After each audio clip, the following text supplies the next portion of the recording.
Direct ਤਾਂ ਚਾਹ ਦਾ ਨਹੀਂ ਕਹਿੰਦੇ, ਆ ਕੇ ਕਹਿਣਾ ਵੀ ਮਹਿਮਾਨ ਯਾਰ ਸੁਬਾਹ ਦੇ ਉੱਦਾਂ ਹੀ ਬੈਠਿਆ, ਚਾਹ ਚੂ ਪਿਲਾਈ ਕੁੜੀਓ ਕੋਈ ਇਹਨਾਂ ਨੂੰ। ਉਹਨਾਂ ਨੇ ਵੀ ਘਰਦਿਆਂ ਨੇ ਵਿਚਾਰਿਆਂ ਨੇ ਢੀਠ ਹੋ ਕੇ ਕਹਿਣਾ ਚਾਹ ਇਹਨੇ ਆਪ ਪੀਣੀ ਹੈ, ਚਲੋ ਬਣਾ ਲੈਂਦੇ ਹਾਂ। ਦੇਵੀ ਸੱਜਣੋ ਤੇ ਮਿੱਤਰੋ ਤੇ ਬੇਲੀਓ, ਕੀ ਹਾਲ ਚਾਲ ਆ? ਠੀਕ ਠਾਕ ਹੋ? ਖੈਰੀਅਤ ਨਾਲ ਹੋ? ਹਾਂਜੀ ਹਾਂਜੀ ਹਾਂਜੀ, ਪੰਜਾਬੀ ਵਿਰਸਾ ਦੇ ਵਿੱਚ ਤੁਹਾਨੂੰ ਜਨਾਬ ਅਸੀਂ ਦਿਲ ਦੀ ਅਥਾਹ ਗਹਿਰਾਈਆਂ ਤੋਂ ਵੈਲਕਮ ਕਰਦੇ ਹਾਂ। ਗੱਲ ਇੱਕ ਯਾਦ ਆ ਗਈ, ਗੱਲ ਵੇਲੇ ਦੀ ਹੁੰਦੀ ਹੈ। ਗੱਲ ਯਾਦ ਆ ਗਈ ਕਿ ਅੱਗੇ ਸ਼ਾਦੀ ਵਿਆਹ ਜਾਂ ਮਰਗ ਹੋਣਾ, ਤੇ ਪੂਰੇ ਸ਼ਰੀਕੇ ਨੇ ਯਾਰਾਂ ਦੋਸਤਾਂ ਨੇ ਦੁੱਧ ਚੋ ਕੇ ਨਾ ਭੇਜ ਦੇਣਾ ਵਿਆਹ ਵਾਲੇ ਘਰ। ਕਹਿਣਾ ਚਲੋ ਯਾਰ ਕੋਈ 100 ਮਹਿਮਾਨ ਪ੍ਰਾਹੁਣੇ ਆਉਣੇ ਆ, ਕੋਈ ਕਿਸੇ ਨੂੰ ਚਾਹ ਦੀ ਲੋੜ, ਕਿਸੇ ਨੂੰ ਲੱਸੀ ਦੀ ਲੋੜ, ਕਿਸੇ ਨੂੰ ਦੁੱਧ ਦੀ ਲੋੜ, ਤੇ ਚਲੋ ਵੇਲਾ ਸਰ ਜੂਗਾ ਸਾਡੇ ਭਾਈ ਦਾ। ਤਾਂ ਮੁੜ ਕੇ ਆ ਕੇ ਦੇਗਾਂ ਤੇ ਵੀ ਖਲੋ ਜਾਣਾ ਦੂਸਰੇ ਦਿਨ, ਕਹਿਣਾ ਨਾਲ ਕੰਮ ਕਰਾਉਣਾ, ਸਾਡੇ ਭਾਈ ਦੀ ਪਿੱਠ ਨਾ ਲੱਗੇ। ਭਾਈ ਸਾਡਾ ਇਹ ਨਾ ਕਵੇ ਮੈਂ ਇਕੱਲਾ ਆ, ਭਾਈਆਂ ਦੇ ਨਾਲ ਭਾਈ ਖੜੇ ਸੋਹਣੇ ਲੱਗਦੇ ਆ ਅੱਗੇ ਸ਼ਰੀਕੇ ਬਰਾਦਰੀ ਦਾ। ਇਹ ਬਹੁਤ ਹੁਸਨੇ ਸਲੂਕ ਹੁੰਦਾ ਸੀ, ਮੈਂ ਇਹਨੂੰ ਹੁਸਨੇ ਸਲੂਕ ਕਹਿਣਾ ਆ।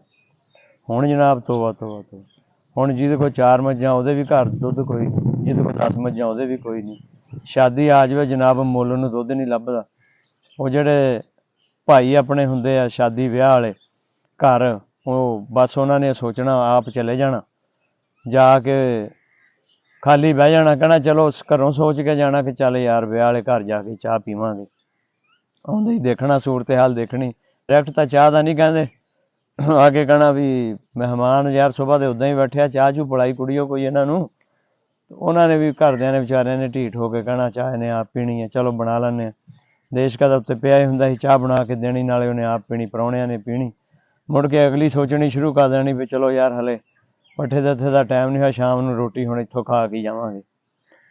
ਸ਼ਾਮ ਦੀ ਰੋਟੀ ਦਾ ਟਾਈਮ ਹੋਣਾ, ਘਰ ਵਾਲਿਆਂ ਨੇ ਵਿਚਾਰਿਆਂ ਨੇ ਢੀਠ ਹੋ ਕੇ ਤਸੁਲਾ ਮਾਰਨੀ ਹੁੰਦੀ ਆ, ਭਾਈ ਜੀ ਰੋਟੀ ਖਾ ਲਓ। ਉਹਨੇ ਕਹਿਣਾ ਕੋਈ ਨਹੀਂ ਖਾ ਲੈਂਦੇ, ਆਪਣਾ ਘਰ ਆ, ਸਾਨੂੰ ਕਿਹੜਾ ਕੋਈ ਸ਼ਰਮ ਵਾਲੀ ਗੱਲ ਆ। ਰੋਟੀ ਖਾਣੀ, ਖਾ ਕੇ ਚਲੋ ਉਹ ਵੀ ਕੋਈ ਗੱਲ ਨਹੀਂ। ਮੁੜ ਕੇ ਜਾਣ ਲੱਗੇ ਕਹਿਣਾ ਯਾਰ ਅੱਜ ਸਬਜ਼ੀ ਸੁਬਜ਼ੀ ਲਿਆ ਨਹੀਂ ਵੀ ਘਰ, ਤੋ ਬਾਬਾ ਜੀ ਨਾ ਅੱਬਾ ਜੀ ਸੁਬਾਹ ਦੇ ਭੁੱਖੇ ਬੈਠੇ ਆ, ਉਹ ਇੰਝ ਕਰੋ ਤੁਸੀਂ ਡੋਂਗੇ 'ਚ ਥੋੜ੍ਹਾ ਜਿਹਾ ਸਾਲਣ ਪਾ ਦਿਓ, 4-5 ਰੋਟੀਆਂ ਦੇ ਦਿਓ। ਯਾਨੀ ਮਕਸਦ ਇਹ ਆ ਵੀ ਬਾਬਾ ਜੀ ਨੇ ਤਾਂ ਖਾਣੀ ਅੱਧੀ ਰੋਟੀ, ਬਾਕੀ ਘਰਦਿਆਂ ਨੇ ਵੀ ਖਾ ਖੂ ਲੈਣੀ, ਆਪਣੀ ਵੀ ਖਾ ਲੈਣੀ, ਟੱਬਰ ਦੀ ਵੀ ਲੈ ਜਾਣੀ। ਇਹ ਹੁਣ ਵਿਚਾਰ ਰਹਿ ਗਏ, ਇਹ ਸਾਡਾ ਗਿਆਨ ਰਹਿ ਗਿਆ। ਹੁਣ ਕਿਸੇ ਭਾਈ ਦੇ ਨਾਲ ਕੋਈ ਗੱਲ ਨਹੀਂ, ਕੋਈ ਬਾਤ ਨਹੀਂ, ਕੋਈ ਮੁਹੱਬਤ ਨਹੀਂ। ਇਹ ਨਹੀਂ ਸੋਚਦੇ ਯਾਰ ਉਹਦੀ ਪਿੱਠ ਲੱਗੂ, ਬਲਕਿ ਇਹ ਅਸੀਂ ਸੋਚਦੇ ਹਾਂ, ਅੱਲਾ ਤੋਂ ਮਾਫੀ ਮੰਗ ਕੇ ਮੈਂ ਕਹਿੰਦਾ, ਇਹ ਸੋਚਦੇ ਹਾਂ ਵੀ ਭਾਈ ਦੀ ਪਿੱਠ ਕਿੱਦਾਂ ਲਾਉਣੀ ਆ।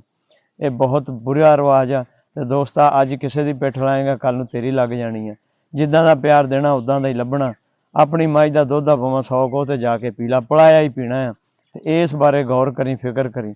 ਉਮੀਦ ਆ ਅਸੀਂ ਵੀ ਕੋਸ਼ਿਸ਼ ਕਰਾਂਗੇ ਅਮਲ ਕਰਨ ਦੀ, ਅਸੀਂ ਵੀ ਵਿੱਚ ਹੀ ਸ਼ਾਮਲ ਹਾਂ ਭਾਈ। ਅਸੀਂ ਬਾਹਰ ਨਹੀਂ ਹੈਗੇ, ਸਾਡੇ ਨਾਲ ਇਹ ਹੱਡ ਬੀਤੀਆਂ, ਜੱਗ ਬੀਤੀਆਂ ਨਹੀਂ ਹੈਗੀਆਂ। ਇਹ ਜੋ ਬੀਤਦੀ ਇਨਸਾਨ ਉਹੀ ਦੱਸਦਾ।